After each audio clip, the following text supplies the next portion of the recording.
네, 안녕하세요. 여러분 좋아하는 중개사법. 그렇죠.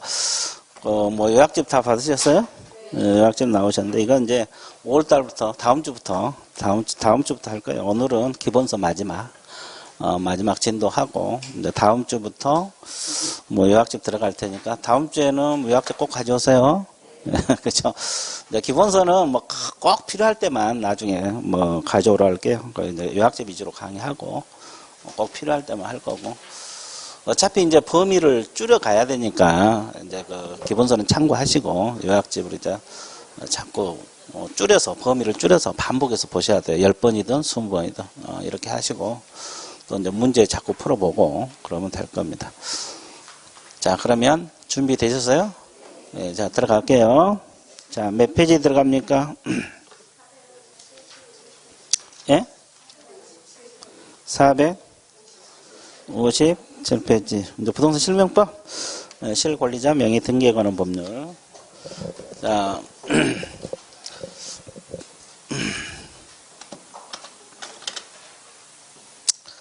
자, 부동산 실권리자 명의 등기에 관한 법률이 있는데, 이걸 줄여서 뭐라 그래요? 부동산 실명법이란 말을 써요.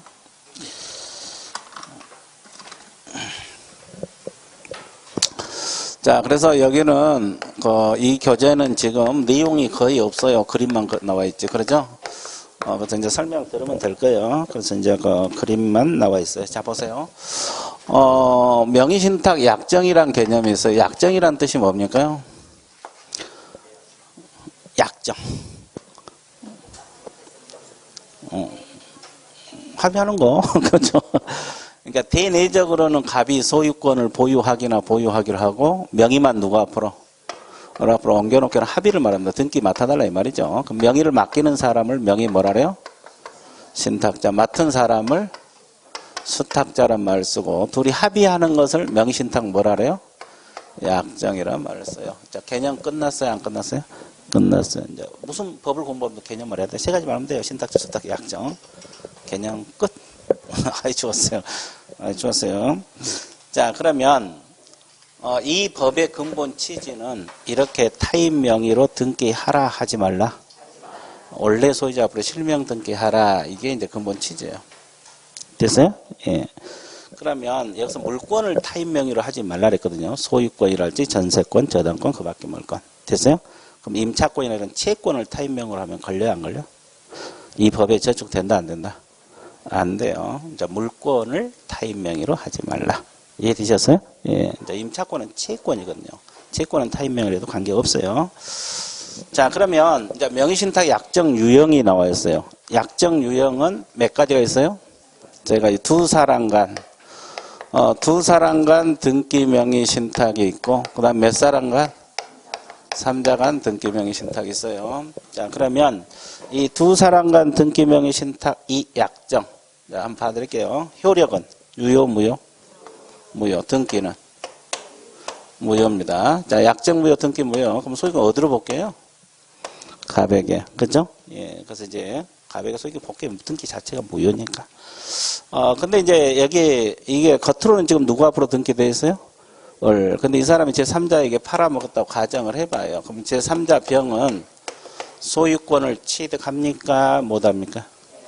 선인 경우만 취득합니까?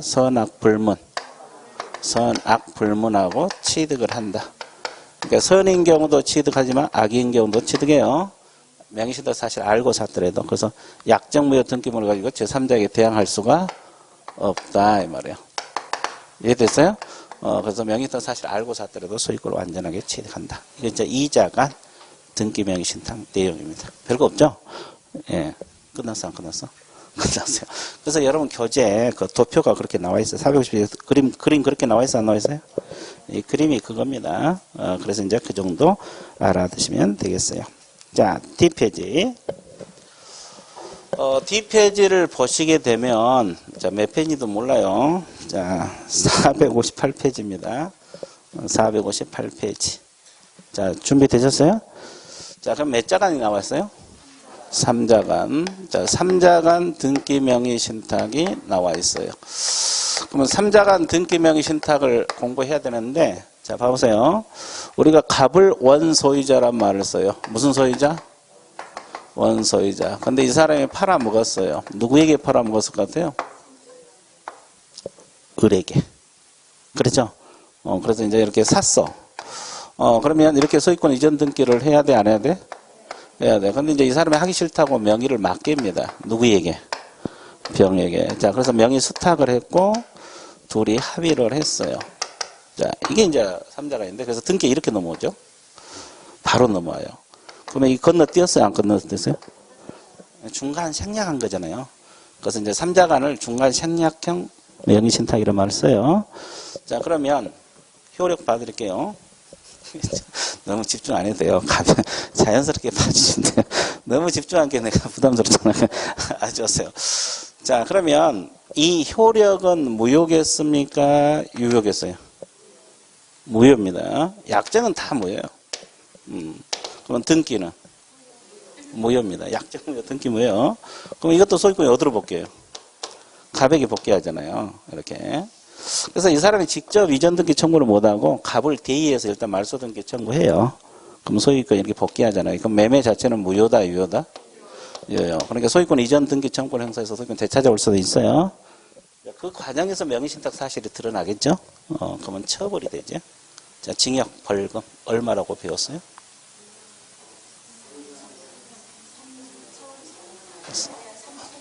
3년에 3천? 예. 5년에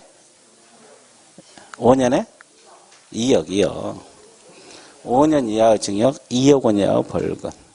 수탁자는 3년하고 1억. 벌칙이 무거워요. 자, 이것까지 알아야 돼요. 자, 그러면 벌칙은 좀 이따 봐드릴게요. 그 다음에 이 사람이 명의를 맡고 있다가 제3자 정에게 팔아먹었다고 가정을 해봐요. 그러면 제3자 정은 소유권을 취득합니까? 못합니까? 선인 경우만 취득합니까? 선악불문? 선악불문. 그러면 자, 수탁자가 남은 물건을 팔아먹었잖아요. 그러면 형법상 횡령죄가 되느냐 이 말이에요. 왜 안 된다 그랬어요? 아니, 횡령죄가 안 된다는 걸 외워놨는데 해설이 엉망이에요. 그렇죠? 이게 판례에서 나온 거거든요. 이게 횡령죄가 안 된다 이것이 법에서 나온 게 아니라 판례에서 나온 건데, 원래는 횡령죄로 봤거든요. 근데 판례가 최근에, 몇 년 전에 바뀌어서 한 3년 전에, 바뀌었는데 안 되는 걸로 바뀌었거든요. 원래 횡령죄가 되려면 남은 물건을 보관하고 있는 자가 처분을 해야 되거든요. 근데 이 등기 자체가 뭐다? 무효. 그러니까 남은 물건을 보관하고 있는 자로 보기 어렵다. 그래서 횡령죄로 보지 않는다는 거예요. 판례입니다. 이해되셨어요? 예, 이제 이것까지 알고 있어야 되고. 여기까지 이해되셨죠? 그러니까 이제 신탁자는 이 소유권을 되찾아갈 수 없다는 거. 자, 정리되셨어요? 예. 아이, 좋았어요. 그렇게, 이게 자연스럽게 웃어줘야 돼. 그렇죠? 부담 없이. 그렇죠. 아이, 좋았어요. 제가 지금 너무 뚫어지게 보지 말고, 웃으면서, 그렇죠. 웃고 보잖아요. 아이, 좋았어요. 그렇다고 너무 크게 웃으면 안 되지. 그죠? 자, 그 다음에 이제 계약명의 신탁 들어갑니다. 계약명의 신탁. 자, 그러면 이 셋 중에서 가장 시험에 자주 나온 것이 계약명의 신탁이거든요. 물론 이제 3자간도 자주 나오는데, 계약명의 신탁이 그 셋 중에서 가장 자주 출제가 돼요. 자, 그러면, 갑이라는 사람이 원소유자 그랬습니다. 이 사람이 팔아먹었어요. 누구에게 팔아먹었어요? 아니, 병에게 팔아먹었어요. 생각을 해봐요. 갑이 나오면 을이 나와야 되는데, 왜 병이 나왔고, 이 사람이 팔아먹었을까? 보통 갑이 나오면 을이 나오잖아요. 왜 근데 병에게 팔아먹었을 것 같아요? 자꾸 생각해봐. 왜? 돈 많이 주니까? 그게 아니고 매도자 마음이지. 그렇잖아요. 을에게 팔든 병에게 팔든 매도자 마음 아닙니까? 매도자 마음이요. 자, 그러면 지금 딱 보니까 이게 정상거래 아니에요? 정상거래죠. 사고 팔고 등기 넘어오고 정상거래잖아요. 근데 이제 왜 명의신탁으로 봐? 을이 숨어 있다는 거예요. 이제 을이 숨어 있단 말이 나오죠. 어디가 숨어 있어요? 뒤에. 누구 뒤에? 장독 뒤에. 그래, 장독 뒤에. 자, 장독 뒤에까지 나와야 돼. 자, 여기서 숨어서 돈을 대줬어요. 뭘 대줬어요? 자금을 대줬다는 거지. 자, 돈 대주면서 누구 명의로 사놔라? 병 명의로 사놓으란 거지. 그러니까 실제로 조종한 사람 누구예요? 근데 겉으로 드러나, 안 드러나? 안 드러나잖아요. 그럼 드러나게 하는 방법은 옛날에 기초할 때 한 것 같은데 어떻게 알았어요? 아, 그래, 장독도 깨우나. 아, 그렇죠. 그게 드러나는 거예요. 저렇게 착실해야 돼. 저 봐봐. 저 정도면 뭐 100% 합격이지. 장독도 깨버리면 돼요. 그럼 드러나지. 거기 숨어 있으니까. 맞죠? 예, 그러면 둘이 이제 합의를 한 거잖아요. 합의. 그렇죠? 그럼 이 약정은 유효, 무효? 무효. 자, 그 다음에 이 등기는. 그렇지. 둘 간의 명의신탁 사실을, 약정이 있었던 사실을 원소유자인 갑이 알았을 때, 몰랐을 때. 몰랐을 때는 등기가 무효다, 유효다? 유효. 그러면 소유권이 갑에게 복귀해야 안 해요? 안 해요. 이 사람 소유권 취득하는 거예요. 취득하는 거예요. 병이 소유권 취득한다고. 됐죠? 자, 근데 아는 경우도 발생할 수 있겠죠? 아는 경우는 무효입니다. 이건 다 무효가 되는 거예요. 그러면 여기도 마찬가지 정에게 팔아먹었다 가정을 해봐요. 자, 그럼 제3자 정은 소유권 취득한다 그랬어요? 못 한다 그랬어요? 선인 경우만 취득한다, 선악 불문. 그러면 여기는 행령죄로 볼까요? 왜 안 봐? 선인 경우 왜 안 봐? 자기 물건 팔아먹었으니까. 그렇죠? 행령죄 될 수 없어. 남의 물건 팔아먹지 행령이잖아요. 그러면 무효인 경우는 왜 안 돼? 아까 똑같죠, 저기하고. 무효니까. 남의 물건을 보관하고 있는 자로 보기는 어렵다. 그래서 행령죄로 보지 않아요. 그러면 행령죄로 보지 않는다는 걸 줄여서 뭐라고 표현합니까? 행령죄? 더 줄이면 횡X. 그렇게. 그렇죠. 깜짝 놀랐어. 무슨 이야기 나올 줄 알았는데 횡X. 깜짝 놀랐죠. 그죠? 예, 잘 좋았어요. 가장 좋아하네요. 늦게 와서. 그죠? 여기까지 이해되셨어요?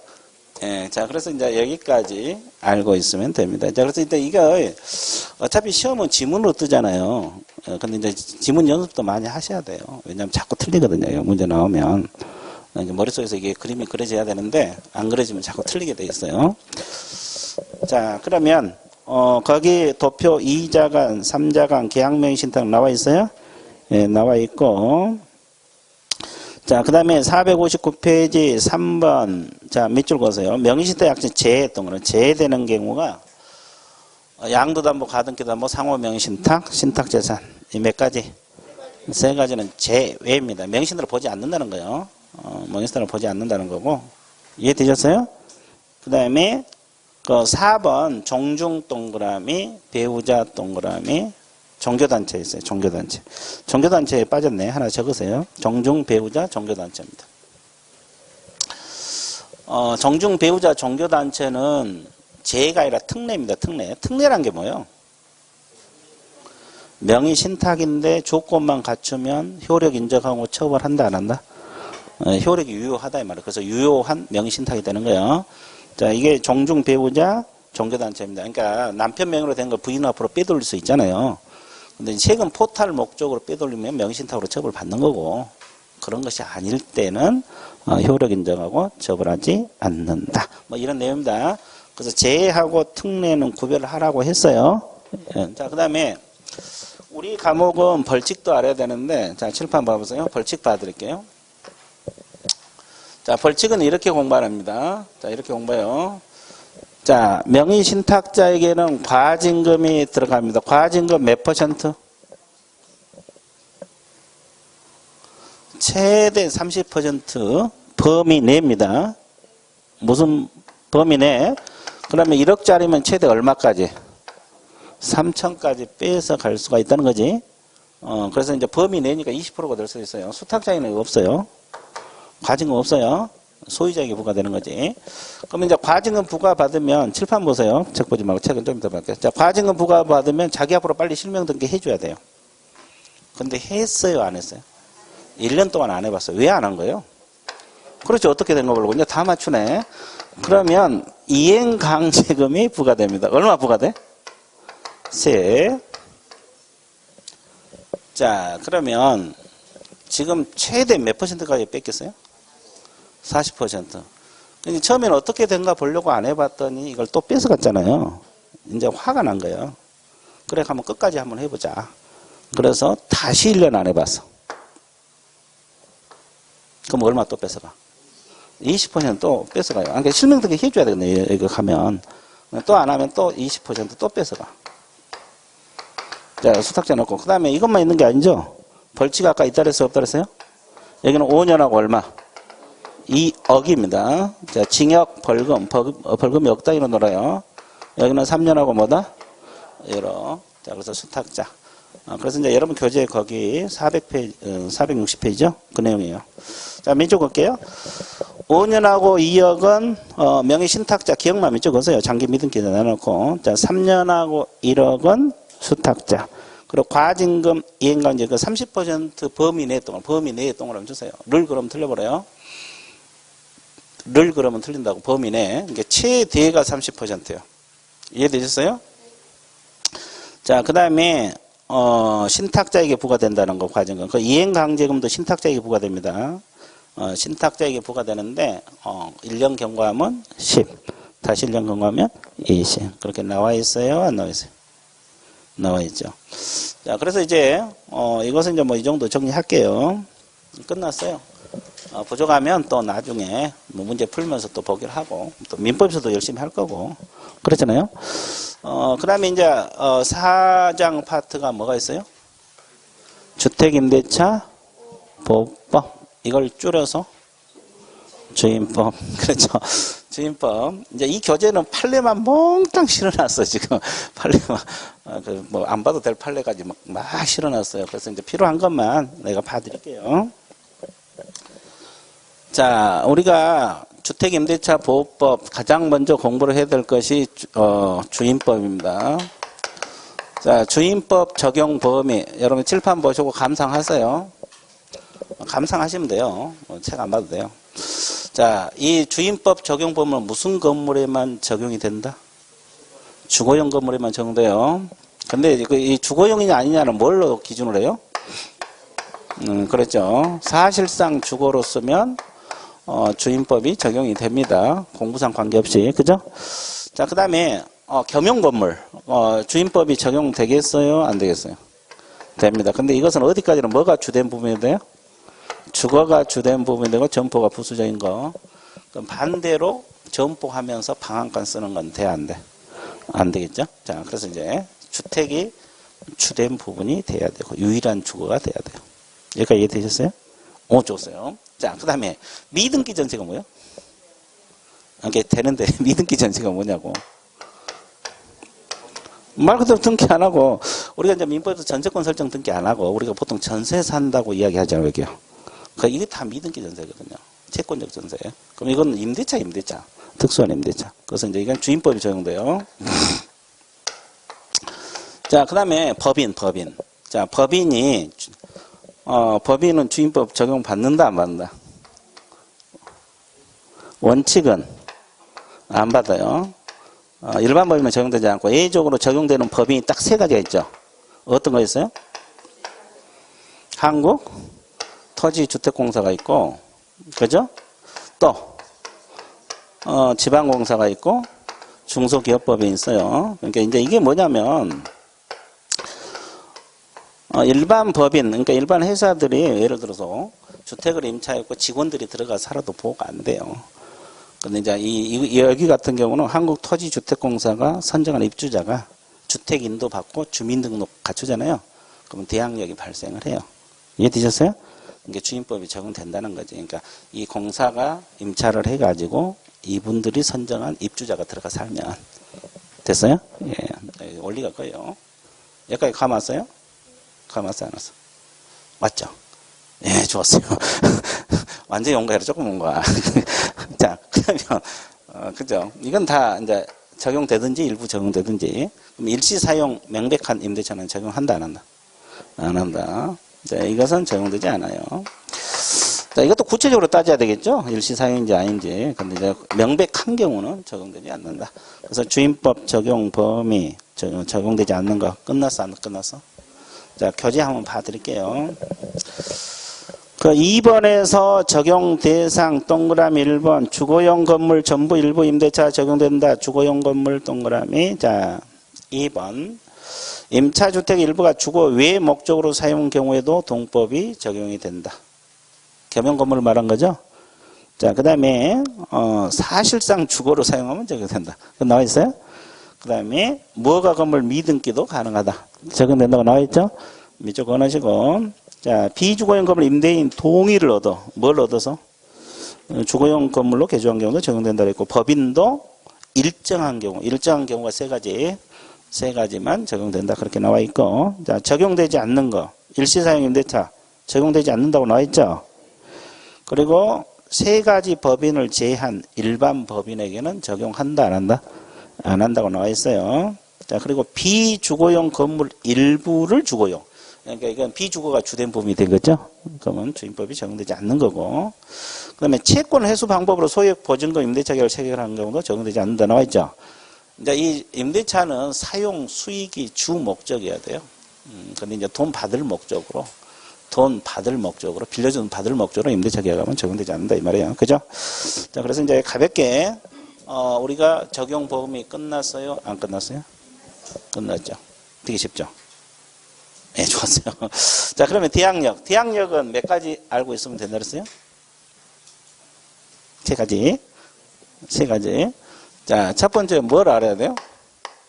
요건. 요건 알아야 되고, 또 두 번째가 효력.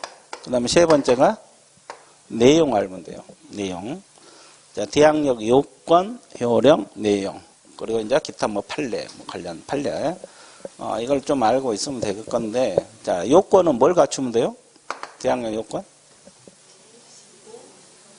주택을 인도하고 주민등록. 자, 이걸 줄여서 뭘 한다? 주주한다. 그렇죠. 그래서 이제 저는 주민등록 이렇게 주주라고 하는데, 우리 민법에서는 또 뭐라고 해요? 거기도 주주로 했어요? 예, 다 주주로 가면 통일해. 그래서 좋아요. 왜냐면, 이렇게 한 게 편해요. 나중에 또 일일이 있게. 그러니까, 그럼 언제 주민등록이 된 걸 본다? 전입? 아니, 전입? 신고할 때 주민등록이 된 것을 봐요. 자, 그러면 주민등록부에 올라갈 때가 아니라 전입신고 들어오면, 수리가 되면 주민등록 된 것을 봐버려요. 자, 그러면 여기서 이제 다양한 것이 도출이 돼요. 봐보세요. 자, 임차인이 제대로 전입신고 들어갔거든요. 동호수 갖춰서. 근데 공무원이 잘못 옮겨져 볼 수도 있어, 없어요? 그러면 이건 대항력이 있다고 했어요? 없다고 했어요? 있어. 확실해? 자꾸 틀리는데? 이번에는 말씀 자신 있다.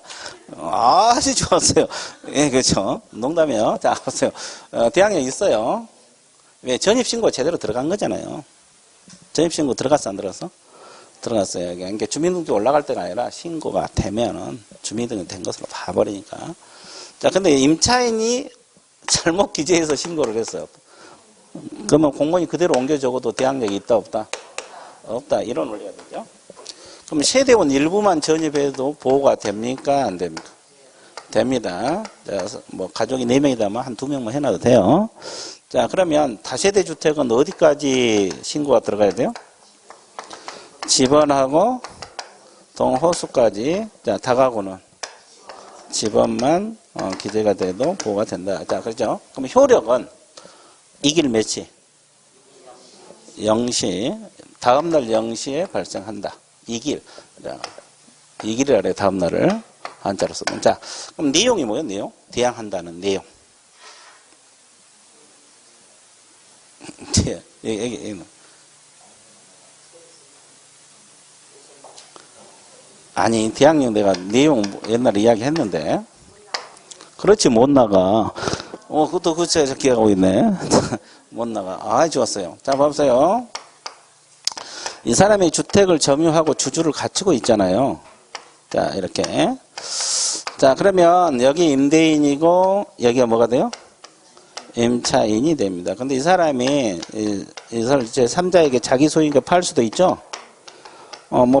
매매가 될 수도 있고, 또 상속이 될 수도 있고, 경매가 될 수도 있고, 증여가 될 수도 있어요. 이해되셨어요? 그럼 이제 이 사람은 양수인이라 해요. 양도인, 그러죠? 자, 그러면 이 사람이 자기 거잖아요. 내 주택 내놔, 그랬어요. 내 거 내놔. 내가 샀어. 내가 들어가 살 거야. 그럼 이 사람이 뭘 갖추고 있으면? 대항 요건이죠, 요건. 주주를 갖추고 있으면 못 나가 할 수 있다, 없다? 그러니까 대항력은 못 나가요. 나가 그러면? 못 나가. 내놔 그러면? 못 내놔. 자, 간단해요. 이해되셨어요? 좋았어요.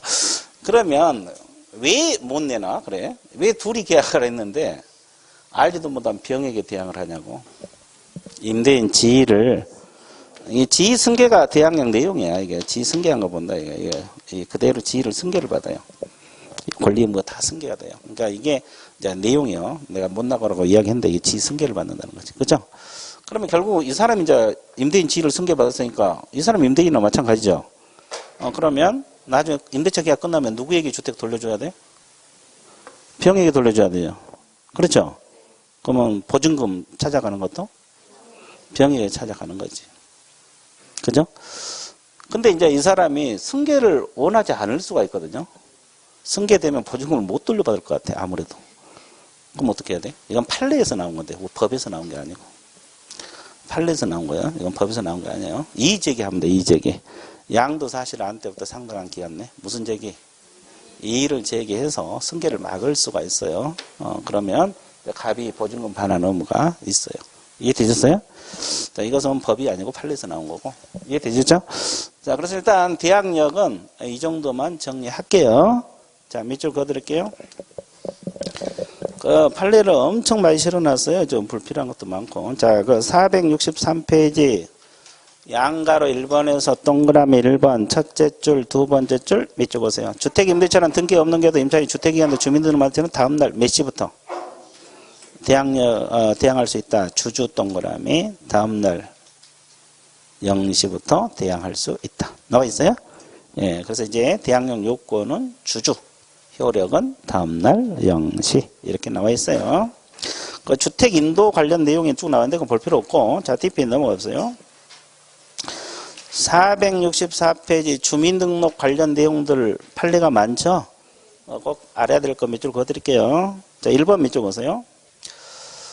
주민등록이란 대항 요건은 임차인 본인뿐만 아니라 배우자, 가족. 자, 그래서 주민등록 포함한다. 그러니까 임차인뿐만 아니라 일부 주민등록도 된다. 이 말이에요. 이해되세요? 자, 그 다음에 2번도 알아두세요. 자, 주민등록 신고는 행정처에 도달하기만 하면 신고로서 효력이 발생한 게 아니라 행정처에 뭐 해야 돼요? 수리. 이제 여기까지 가야지 주민등록이 된 것으로 보는 거예요. 이해되셨어요? 예, 수리까지는 가야지. 주민등록도 아직 안 올라갈지라도. 이해됐죠? 자, 그 다음에 이제 거기 3번은 놔놓고 4번, 5번 밑줄 그으라 그랬죠? 4번. 자, 임차인이 전입신고를 올바르게 했죠? 근데 두 번째, 누구 착오로? 그래서 집어이나 다소 틀리게 기재되어 있다 하면 대항력이 있다, 없다? 없다. 대항력이 있다입니다. 이거 지문이 잘못된 것 같아요. 소장을 낄 수 없다. 이렇게 표현하는데 이게 잘못된 거예요. 그냥 대항력이 있다라고 고쳐주세요. 대항력이 있다고. 대항력이 있어요. 자, 그 다음에, 자, 5번. 누구 착오로? 임차인 착오로 잘못 전입이 됐죠? 그럼 대항력이 있다, 없다? 없다. 동그라미 치시고. 그 다음에 7번하고 8번 묶으세요. 그 다가구는 집원만, 집원 동그라미. 다세대는 동호수. 자, 동호수 집원. 표시 없이 그랬잖아요. 그러니까 집원하고 동호수까지 있어야 돼요. 그래야 보호가 됩니다. 끝까지 밑줄 그어놨어요? 안 그어놨어요? 그어놨어요. 이제 그 정도 판례 알면 돼요. 오른쪽에 뭐 또 뭐가 많이 있는데 볼 필요 없어요. 자, 뒷페이지 넘어가세요. 자, 경매가 들어갔을 때 판례는 그 동그라미 1번만 좀 밑줄 그으실래요? 1번 내용만 좀 밑줄 그으세요. 판례가 아니지. 자, 동그라미 1번 보면은 466페이지입니다. 자, 466페이지 보고 있어요? 동그라미 1번만 밑줄 그으세요. 자, 임차인이 경매 매수인에게 대항할 수 있으려면 대항력 발생 시점이 최선순위 저당권 일자보다 뭐라 그랬어요? 앞서야 됩니다. 앞서야 돼요. 이해되셨어요? 예. 그래서 이제 그래야 대항할 수 있지. 그러면 저당보다 밑에 있으면 대항할 수 있어 없어? 없죠. 소멸해버려요. 이해되셨어요? 예. 자, 그 말이에요. 그것만 알아두세요. 자, 그 다음에 오른쪽 페이지 우선 변제하고 467페이지가 우선 변제고, 그 다음에 저 어디가 있어요? 471페이지가 최우선 변제 나와 있죠. 그러면 이제 최우선 변제를 먼저 할게요. 저는 항상 최우선 변제를 먼저 하거든요. 그러니까 최우선 변제 471쪽을 먼저 보고 그 다음에 우선 변제를 봐드릴게요. 뭐 최우선 변제도 뭐 공부할 건 없어요, 사실. 그 소액 보증금을 이제 나중에 우리 과목은 다 외워야 돼요. 민법에서는 어쩌는 건 모르는데 우리 과목은 시험 보기 전까지는 그러죠? 예. 자, 그러면 자 봐보세요. 최우선 변제는 요건하고 효력 공부하시면 돼요. 요건하고 뭐다? 효력. 그러면 요건은 뭘 갖추면 최우선 변제가 인정이 되겠어요? 주택인도하고 또 주민등록 또 아무 갖다나 갖다 붙이지 마라. 아주 좋았어요. 그렇죠? 다시 주택인도하고 또 주민등록하고 확정일자는 요건이 아니에요. 소액보증금이 소액금. 이게 충족이 돼야 돼. 소액보증금이 충족이 돼야 돼. 그렇죠? 그럼 이 소액보증금은 이제 시험 보기 전까지는 머릿속에 넣어야 돼요. 우리 과목에서는 이게 다 세세하게 알아야 되거든요. 또 실무잖아요. 민법과 달리. 근데 이제 일단은 지금은 이야기 돕게 서울 것은 확실히 알아두세요. 서울에는 얼마? 1억 1000에서 3,700. 과밀 억저권역은 1억에서 3,400. 광역시는 6,000에서 2,000. 그 밖의 지역은 1,700. 자, 이건 이제 나중에 시험 보기 전까지는 알아주는 게 좋아요. 자, 왜 우리가, 실무는 왜 그러냐면, 우리가 중개를 광역시에서 하는 경우도 있고, 그 밖의 지역에서 하는 경우도 있고, 그러잖아요. 그래서 세세하게 알 필요가 있어요. 근데 일단은 이해돕기에서는 일단 서울 것만 이제 행경을 써봐요. 서울에는 1억 1000이 기준금액이죠? 그래서 얼마까지만 최우선 인정된다? 3,700이 최우선 된다. 이 말이에요. 효력은 선순위 권리자보다 우선한다. 후순위. 선순위 권리자보다 선순위. 이제 선순위 저당권자보다 우선한다. 이 말이에요. 저당뿐만 아니라 다른 권리자보다 우선합니다. 자, 그러면 주주는 언제까지 갖추라고 했어요? 경매 개시 결정 등기 전 또는 경매 신청 등기 전 이렇게 표현을 해요. 자, 그러면 최우선 변제 인정되려면 주택가액이 얼마 범위 내에서? 최우선 변제는 주택가액 다 인정될까? 아니면 2분의 1 범위 내에서? 확실해요? 예, 좋습니다. 여기도? 2분의 1? 확실해? 그렇죠? 2분의 1. 2분의 1 범위 내에서 인정돼. 이해됐죠? 2분의 1 범위 내에서만 인정돼. 그럼 이제 왜 이걸 알아야 되냐면, 봐보세요. 이건, 이 주택이 경매에 넘어갔을 때 누가 먼저 배당 받느냐 이거예요. 거의 최우선이냐, 우선변제 이건데, 이 주택이 가장 먼저 선순위로 저당권이 설정됐다고 가정을 해봐요. 이게 저당 채권액이 5천만 원이다. 가정을 해보고요. 그 다음에 두 번째 임차권이 설정됐어요. 서울에서, 보증금 1억 1000에, 살고 있어요. 근데 이 주택이 경매에 넘어갈 수도 있잖아요. 그러면 가장 먼저 누가 배당 받는다는 거예요? 이제 원래 저당이 선순위고 물권이지만 이 금액은 1억 1000을 충족을 했어 안 했어? 그 중에서 얼마까지만? 3,700이 가장 1순위로 받는다 이 말이에요. 이해됐어요? 그래서 선순위 권리자 우선한다. 이게 1순위고 이제 이게 저당이 몇 순위가 돼요? 2순위가 되겠죠. 2순위로 배당 받고 자 이게 나머지 금액 있죠? 나머지 금액이 몇 순위?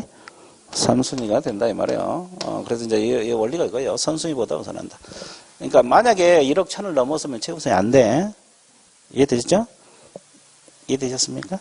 예, 거기 이해되시면 다 된 거예요. 그렇죠? 자, 그럼 하나 더. 몇 개 더? 그 최우선은 주택가액의 2분의 1 범위 내에서만 인정돼요. 그러면 예를 들어서 1억이다라면 얼마까지 최우선 인정돼? 5천. 그럼 나머지 5천 남았어요, 안 남았어요? 남았죠. 그럼 거기는 순위가 빠른 사람이 또 먼저 배당을 받아. 그러니까 결국 최우선 변제가 인정되더라도 확정일자를 받아놔야 돼요. 이해됐어요? 네, 그래야지 확정일자 받아야지 후순위보다 먼저 배당을 받아갈 수가 있거든요. 이게 결국 최우선이 되더라도 확정일자 받아놓은 게 좋다는 거지. 이해되셨어요? 그 이유는 주택가액이 얼마 범위 내에서 면적되니까 2분의 1. 나머지 금액은 순위가 빠른 사람이 먼저 배당 받아가거든요. 이해되셨어요? 그러니까 나중에 중개할 때는 무조건 확정일자 받으라 그래요. 그냥 소액이든 아니든. 이해되셨어요? 자, 여기까지 정리됐죠? 그러면 어떻게 해야 돼? 그렇지. 이제 밑줄 그어주신 분은 확인만 하고, 이제 늦게 오신 분도 안 그어주신 분이 있으니까 내가 얘기한 거예요. 밑줄 그어서야 안 그어주신 분만. 자, 471페이지 양가로 1번 첫째 줄 밑줄 그어서요. 임차인은 보증금 중 일정액을 다른 담보물권보다 우선하여 변제받을 권리가 있다. 이 지문 있어요? 이게 바로 최우선 변제 말하는 거예요. 그럼 이제 그 소액 보증금이 거기 쭉 나와 있어요, 도표에? 머릿속에 넣으면 되겠죠? 1137, 134, 62, 517입니다. 소수점으로 외운 게 더 빨리 외워질 거예요. 이렇게 외워보세요. 자, 양가로 2번 첫째 줄. 언제까지 대항 요건을 갖추라 그랬어요? 그래. 경매 개시 결정은 대항 요건 동안에. 대항 요건 주주잖아요, 주주. 그죠? 근데 언제까지 계속 유지를 하고 있어야 돼? 끝날 때 배당 요구 종기까지. 네 번째 줄 밑줄 그시고. 그리고 자, 양가로 3번 두 번째 주택가액이 얼마 범위 내에서만 인정된다. 2분의 1. 이해되셨어요?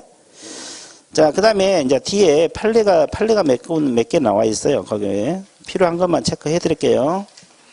자, 5번 체크하세요. 5번. 양가로 5번 체크하십니다. 자, 미등기 주택 임차인이 임차시효 대지의 무슨 대금에서 환가 대금에서 최우선 변제권을 행사할 수 있다. 이 지문. 대지. 동그라미 쳤어요?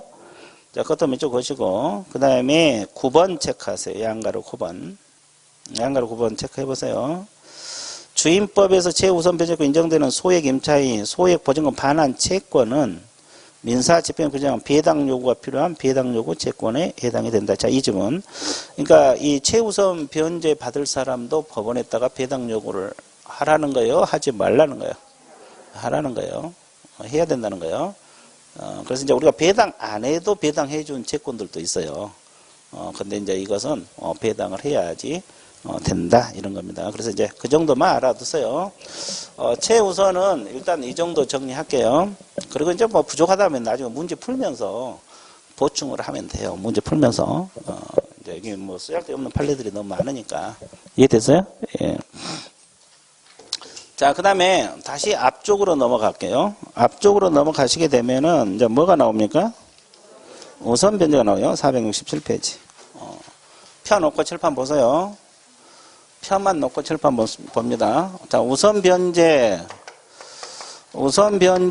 요건하고 효력이 있어요. 우선 변제 요건은 뭐가 충족이 돼야 됩니까? 확. 자, 그러면 확정일자인데 이걸 약칭해서 뭘 한다? 뭘 강조한다? 그렇지. 좋았어요. 주주? 확.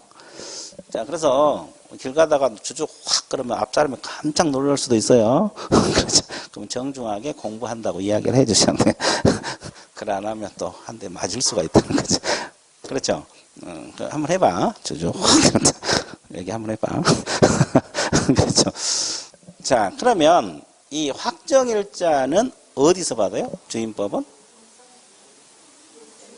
동주민센터, 읍면사무소, 시군구 출장소, 지방법원 지원, 법원 등기소, 공중인. 자, 받을 곳 많아요, 저거요. 그중 이제 대표적인 게 동주민센터. 가깝고 일단 편하잖아요. 이해됐어요? 예, 이제 계약서 원본하고 수수료 자꾸만 가져가면 될 거고. 그러면, 확정일자는 선순위 권리자보다 우선한다 그랬어요? 후순위. 후순위 권리자보다. 선순위보다 우선 못해요. 이제 이 경매 넘어갔을 때 말한 거죠, 이것도. 그러면 여기 봐보세요. 후순위보다 우선한다는 거에, 여기가 이제 근저당이 잡혔다. 세 번째로 근저당이 설정돼 있다. 가정을 봐요. 뭐 채권액이 뭐 여기도 한 4천 된다고 가정을 해봐요. 그러면 여기서 이제 이 예에서 1순위가 누가 받아야 돼요? 3,700이죠? 그리고, 저당이 받고. 근데 이 사람이 확정일자를 임차권자가 안 받아놓으면 근저당이 먼저 배당받거든요. 예, 그렇죠. 물권하고 채권은 뭐가 먼저요? 물권이 먼저기 때문에요. 순위는 늦더라도.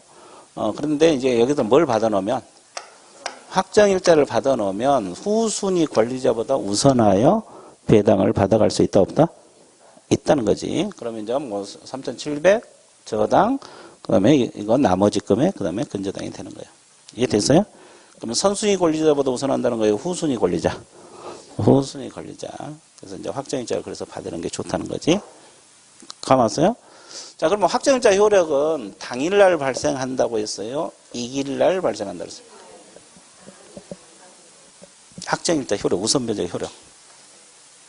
자, 우리 저가 뒤에 당일 이게 당일이다면서 당일. 나도 처음 알았어요. 저기서 말하면 다 맞아요. 뭐 왔다 갔다 하지 말어. 당일. 당일은 당일인데 뭐가 갖춰진 걸 전제로 한 당일이다? 대항력권, 대항력. 이거 갖춰진, 이 효력이 갖춰진 걸 전제로 하는. 그러니까 이게 무슨 말이냐면 확을 자 1일날 받고 2일날 확정일자를 받을 수도 있어 없어요? 그러면 이거 이제 대항력이 이미 다음날 2일 0시에 발생했잖아요. 근데 확정일자는 어차피 9시 넘어야 문 열 거 아니에요. 그러면 이 받은 즉시 발생을 해요. 그럼 이건 당일이 되죠? 당일이 돼요, 안 돼요? 돼요. 근데 만약에 다 같은 날 받았다고 가정을 해봐요. 1일. 그러면 이 확정일자는 1일날 받았지만 이거 다음날 몇 시? 0시. 그러니까 이것도 2일 0시에 발생한다는 거지. 이해됐어요? 예, 이건 이제 왜냐면 저당권자고 순서 잡을 때 누가 빠르냐 이거 필요해서 그래요. 됐어요? 예. 그래서 이제 결국 대항력을 갖춘 걸 전제로 한 당일날 발생한다. 여기까지 알고 있으면 돼요. 여기까지 이해되셨어요? 자, 그러면 어떻게 해야 돼? 그렇지. 좋았어. 이제 뭐 다 알아먹네. 자, 이게 호흡이 척척 맞아간다는 소리인데 호흡이 맞으면 합격입니다. 자, 467페이지를 봐주세요. 자, 동그라미 1번 세 줄을 적었습니다. 대항요건 동그라미. 이 대항요건이 주주고 주주 확정일자를 갖춘 경우 후순위 권리자 그 밖의 채권자 우선하여 환가 대금으로부터 임차주택 환가 대금으로부터 보증금 변제받을 권리 있다. 그러면 선순위 권리자보다 우선한다. 후순위. 그리고 2번 확정일자 받을 곳 많죠.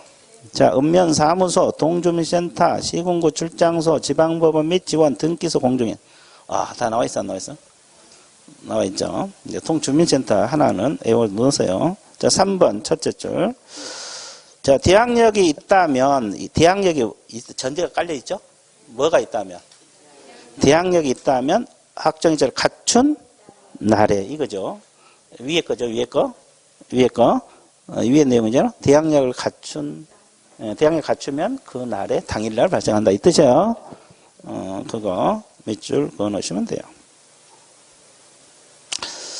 자, 그 다음에, 자, 그 4번 읽어보시고 5번 몇 줄 오세요. 우선 변제권은 집행권이 아니기 때문에 우선 변제의 경매 신청권이 인정되지 않고 이 지문 있어요? 그러니까 경매에 신청할 수 없다는 게 이게 무슨 말이냐면, 확정일자를 받고 사는데 임대인 보증금을 안 돌려줘요. 그러면 자기가 살고 있는 주택을 경매 신청할 수 있냐 이 말이에요. 있다 없다? 없다고 나와있잖아요. 없다고 나와있잖아요. 바로 경매 못 들어가요. 그러면 뭐가 확보가 돼야 돼? 집행권은 있어야 돼요. 그러니까 이제 바로 경매 못 들어갑니다. 그 말이에요 지금. 근데 우리가 민법에서 말한 전세금 안 돌려주면 바로 경매 들어갈 수 있어요? 있죠. 그건 집행권 없이 바로 들어가거든요. 근데 이것은 확정일자 받고 살아도 효력만 물권적 효력이지 어디까지는 채권이기 때문에 바로 경매에 들어간다 못 들어간다? 못 들어가요. 그러니까 이제 소송 제기해서 판결서 같은 거 이런 거 확보가 돼야 돼요. 이해되셨어요? 자, 그 말입니다. 그리고 뒤에 우선 변제를 받기 위해서는 뭘 해야 된다? 거기에 몇 점 왔어요? 아까도 이야기했지만 최우선 변제도 배당 요구를 해야 되고 무슨 변제도? 우선 변제도 배당 요구를 해야 된다, 안 해야 된다? 두 가지 다 해야 된다. 그런 원리가 되어 있어요. 넘겨보세요. 그 다음에 이제 뭐 거기도 뭐 판례가 엄청 많이 나와 있네요. 그죠? 그래서 그 양가리 보면 판례가 많은데 일단 그 동그라미 4번 좀 이쪽 보실래요? 4번. 자, 주택 임대차로서 우선 변제권을 취득한 채로 외관을 만들었을 뿐 이렇게 나와 있죠? 실제 주택을 주거용으로 사용 수익을 목적을 갖지 아니한 계약은 우선 변제권을 부여할 수 있다 없다? 없다. 그러니까 이 사용 수익 목적이어야 되는데 돈 받을 목적으로 이건 안 돼요. 이해됐어요? 예, 자, 이런 거 한번 읽어 드시고 뭐 나머지는 뭐 크게 볼 건 없네요. 자, TP에 넘어가 보세요. 우선 변제는 이 정도 정리할게요. 자, 그 다음에 473쪽으로 넘어가 볼게요. 자, 473쪽. 아까 최우선 변제 다 했잖아요. 그럼 이제 뭐가 나와요? 임차권 등기 명령 제도가 나와 있어요. 이 임차권 등기 명령 칠판에 다 설명하고 책 봐드릴게요. 그럼 여러분들은 칠판 보면서 뭘 하면 돼요? 네, 그래, 감상하면 돼. 아주 좋았어. 이제 감상하면 돼요. 뭐 하는 것처럼? TV 보는 것처럼. 자, 감상해 주시면 돼요. 자, 임차권 등기 명령을 신청을 한다. 감 잡았죠? 자, 그러면 잘 봐보세요. 갑주택 있고 을 둘이 임대차 계약을 맺었어요. 자, 여기서 임대인이고 여기가 뭐가 됐어요? 임차인이 되는 겁니다. 자, 그래서 임대차 계약이 끝나서 주택을 돌려주려고 하는데 보증금을 안 내줘. 보증금이 얼마요? 1억. 근데 왜 안 내줘요? 어디다 썼습니까? 술 먹었어. 좋았어요. 술 먹었어. 1억치. 자, 그러면 나중에 주겠지 그러고 주택을 비워줘 버리면 대항력이 있어져요? 없어져요? 없어져요. 그렇죠? 대항력이 없으면 그 사이에 경매 넘어가면 골치잖아요. 그죠? 그러니까 과거 이 제도가 없을 때는 이사를 못 갔는데 지금은 임차권 등기 명령을 해놓고 이사 가면 돼요. 등기 해놓고. 그러면 등기 명령 어디다 신청을 해요? 법원에다, 지방법원, 지원시군법원에다 신청합니다. 근데 기각이 되면 항고 가능해요. 이해됐어요? 그리고 이제 등기해서 등기가 격려됐다 가정을 해볼게요. 그러면 이 사람이 처음에 주택을 인도받대, 주택을 인도받고 주민등록을 안 갖추고 들어왔어요. 그러면 여태 대항력이 있이 산 거예요? 없이 산 거예요? 임대차 그냥 끝날 때까지 없이 산 거잖아요. 근데 보증금 안 돌려주니까 이제 임차권 등기를 했다고. 그럼 이때부터 대항력을 취득하는 거지. 등기된 날로부터. 대항력 취득, 또 뭘 취득? 우선 변제. 대항력이 못 나가. 우선 변제는 후순위 권리보다 먼저 배당받을 수 있다는 거죠.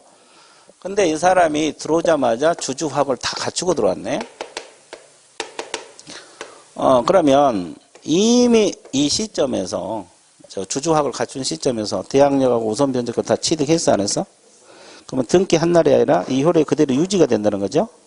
유지가 돼요. 자, 그러면 여기서 이제 저당이 만약 이 시점에 저당이 잡혀있더라면 여기 같은 거는 임차인보다 뭐가 우선해요? 저당. 밑에 것은 임차인이 우선하는 거지. 이해되셨어요? 그래서 배당 받아갈 때. 자, 그러면 이렇게 등기해 놓고는 이제 집을 비워줘도 돼요? 안 돼요? 왜? 대항력이 있으니까. 그러니까 집 비워줘도 돼요. 왜냐면 이제 자기 건 아니니까 돌려줘야 될 거 아니에요. 그죠? 등기해 놨으니 걱정 없어요. 그러면 이 사람이 또 임대차를 또 내줘요. 병에게. 그럴 수도 있어 없어요? 있어요. 자기 집 있으니까 이게 새로운 임차인. 그러면 새로운 임차인도 서울을 예를 들면 주주학을 다 갖추고 들어와요. 보증금 1억 1천에 들어옵니다. 그러면 최우선 요건은 충족했어 안 했어? 그러면 최우선을 인정을 해준다 안 해준다? 안 해줘요. 이제 당신은 1억 1천이니까 3,700원 걱정하지 말라. 그렇게 열심히 설명하면 된다 안 된다? 등기권자가 있으면 안 돼. 여러분들이 갑하고 병 사이에 중개할 수 있잖아요. 갑하고 을 사이 중개할 수도 있지만 이렇게. 그럼 이 사람에게 최우선이 3,700 된다고 이 열강하면 안 돼. 열심히 설명하면 안 된다고. 그러면 최우선은 된다 안 된다? 그러면 최우선 변제가 안 된다는 걸 줄여서 X. 자, X.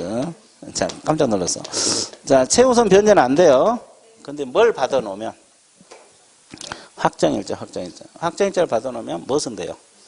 우선 변제는 돼요. 우선은 선순위보다 우선해요? 후순위보다? 우선이. 그러니까 이것은, 관계없죠? 자, 그러면, 임차권 등기하면 임차인 단독으로 등기가 가능해요. 단독으로. 그럼 이때 등기 비용이 들어가겠어, 안 들어가세요? 임대인에게 청구할 수가 있어, 없어? 확실해요? 정말로? 왜 대답 안 합니까? 안 돼요? 있어요? 좋아. 근데 왜 이제 대답해요? 아까 했어요? 예. 예, 내가 못 봤어. 아주 좋았어요. 아까 했구나. 아주 좋았어요. 다 보여. 입 모양이 다 보인다고. 그렇죠? 자, 그럼 밑줄 그어드릴게요. 자, 473페이지 의 있어요? 자, 의 두 줄 밑줄 걷는데 임대차가 끝난 후 보증금을 반환받지 못하는 임차인 가로를 묶어서 이 지문. 자, 누가 등기를 신청할 수 있느냐 이거 알아야 돼요. 끝난 후 보증금을 반환 못하는 임차인이 하는 거고 임차주택 소유 지방법원 지원시군법원에 등기를 신청할 수 있다. 그리고 기각하면 뭐 할 수 있다? 항고 동그라미 항고할 수 있어요. 자, 양가로 2번에서 효력 동그라미 1번이 뭐냐면 임차인이 등기명령에 의한 등기 이전에 이미 대항력하고 우선변제권을 취득한 경우에는 대항력하고 우선변제권 유지가 된다 안 된다? 된다. 그 지문에 빠져있어. 뒤에 지문이 빠져있는데 그대로 유지된다 이 말이야. 자, 이거요. 밑에 내용에 이거요. 등기 이전에 이미 대항력 우선변제는 그대로 유지가 된다. 그 책이 지문이 빠져있어서 그래요. 유지됩니다. 그리고 뒷지문에 보면은 등기 이후에 대항요건, 대항요건을 상실한다는 말은 뭐예요? 집을 비워주더라도, 즉 이사를 가더라도 대항력 우선변제권 상실한다 안 한다? 안 한다 나와 있고. 자, 2번에 보면은 임대차가 종료된 후 보증금을 반환받지 못하는 임차인이 등기명령 집행한 등기를 격려했다. 대항력하고 보증금 우선변제권을 취득한다 나와 있어요? 이것이 이제 앞에 내용이죠? 이거잖아요, 이거. 이 내용이요. 등기 한 날로부터 뭘 취득한다? 대항력하고 우선변제권을 취득한다. 이게 이제 앞에 내용입니다. 자, 그 다음에, 자, 동그라미 3번 몇 적으세요? 임차권 등기명 집행, 임차권 등기명 격려도 그 이후에 임차인. 이건 누구를 말해요? 병. 이 사람 말이죠? 그럼 이건 최우선이 된다, 안 된다? 안 된다. 그렇게 나와 있어요. 최우선. 자, 변질 받을 수 없다. 자, 4번. 임차인은 등기명령 신청, 그에 대한 등기 관련된 소요된 비용을 누구에게 청구할 수 있다? 임대인에게 청구할 수가 있다. 나와 있어요? 그리고 6번 좀 체크해 놓으세요. 6번.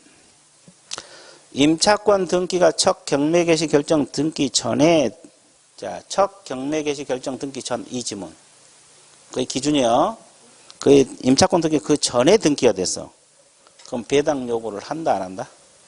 안 합니다. 배당 요구하지 않아도 배당해줘요. 이걸 당연히 배당해준다 그래서 당연 배당 채권자라 말을 써요. 이해되셨어요? 당연히 배당을 해줘요. 이게 그 경매 개시 결정 등기 전에 임차권 등기가 이루어졌을 때를 말하는 거예요. 이게 배당 요구하는지 안 하는지 되게 많거든요. 근데 우리가 꼭 필요한 것만 알면 돼요. 이건 알고 있어야 되고. 그 다음에 그 7번을 보시게 되면은 두 번째 줄 후단부터 몇 적으세요? 자, 임대인의 보증금 반환 의무가 임차인의 등기 말소 의무 동시인 관계를 해요? 아니에요? 선의인 관계죠? 뭐가 먼저야 돼요? 보증금 반환 의무가 먼저입니다. 등기보다. 이것도 민법 시험에 자주 출제가 되는 지문들 중에 하나죠. 그죠? 그 정도 정리합니다. 일단 이론을 알아놔야지 나중에 문제가 술술 풀려요. 지금 문제보다는 이론이 빨리 잡는 게 중요해요. 이해됐어요? 자, 그래서 일단은 임차권 등기명령 끝났죠. 자, 뒷페이지 넘어갑니다. 자, 임대차 기간. 뭐 이건 밑줄만 그어요. 다 알잖아요.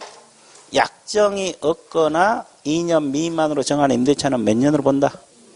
2년. 근데 임차인 동그라미 2년 미만을 주장할 수가 있어 없어요? 있어요. 임차인이 그렇습니다. 임대인이 그런 게 아니고. 자, 그 다음에 양가를 2번 더몇 적으세요. 임대차가 종료한 경우에도 임차인이 보증금 반환 받을 때까지 임대차 관계는 존속한 것으로 본다, 안 본다? 본다. 그런 내용이 나와 있어요? 안 나와 있어요? 나와 있죠. 되게 쉽죠? 예, 좋아. 그 다음에 무슨 갱신이 나왔어요? 묵시적 갱신. 가로 안에 뭐요? 법정 갱신이 나와 있어요. 묵시적 갱신, 법정 갱신이 나와 있는데. 7번 봐주세요.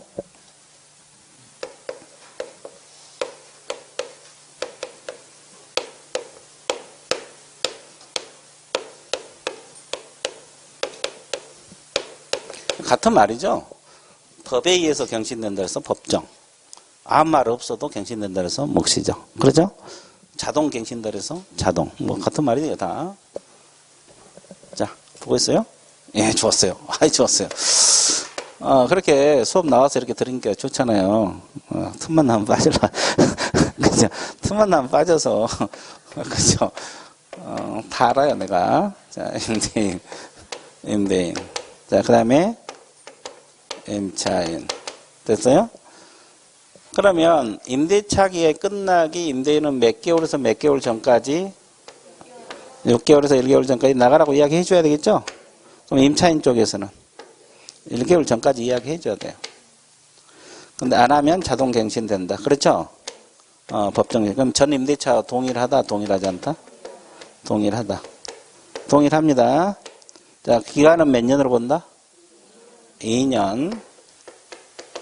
자, 그러면 갱신된 이후에 계속 2년 살아야 돼요? 임차인은? 언제든지 나가야겠다고 할 수 있죠? 해지 동안 몇 개월 후에 효력 발생? 3개월 후. 자, 그러면 이것도 결국 누구에게 유리해요? 그래서 이제 이분이 이기 차임을 연체하거나 이렇게 나왔죠? 이기. 그리고 임차인으로서 의무를 현재 위반하면 법정갱신 인정해준다, 안 해준다? 안 해준다. 나와 있죠? 이게 법정갱신, 자동갱신 정의되고 있어요? 그러면 상임법에서도 법정갱신 제도가 있어요, 없어요? 같이 설명할게요. 이따가 또 하려면 귀찮으니까. 그렇죠? 아니, 여기서 같이 해본 게 편해요. 그렇죠? 그럼 차이가 뭐예요? 거의 똑같은데. 계약 기간이 1년이고 상임법은 1년이고 또 아니 이건 없어. 상기는 계약갱신 요구권에서 나와요. 또 하나 차이가 있다 그랬잖아, 내가.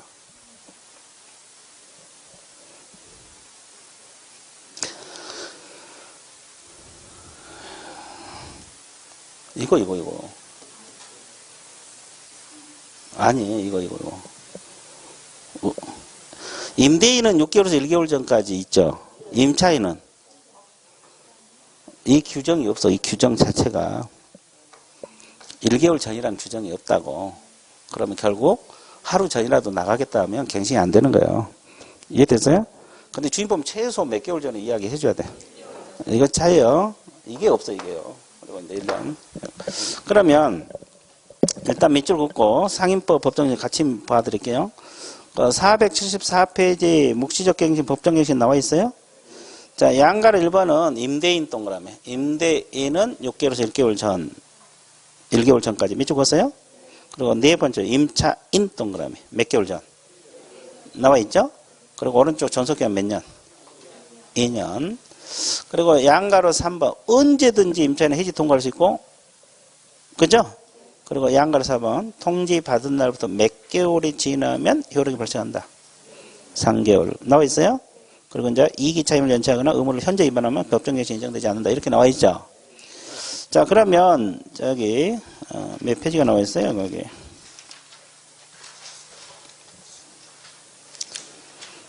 자, 480 아닌데.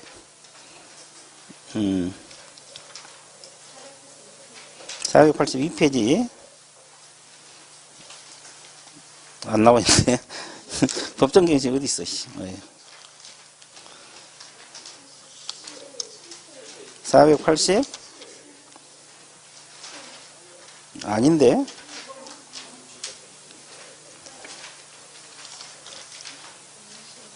저기, 488페이지 나왔네. 양갈 5번. 양갈 5번 있어요? 묵시적 갱신 있죠? 자, 첫째 줄. 임대인은 몇 개월에서 몇 개월 전? 자, 그 세 줄에 보면 임차인은 규정이 있어, 없어? 임차인 1개월 전이란 말이 있냐고? 없잖아요. 없죠? 그게 없어요. 그리고 세 번째 줄, 존속기간은 몇 년?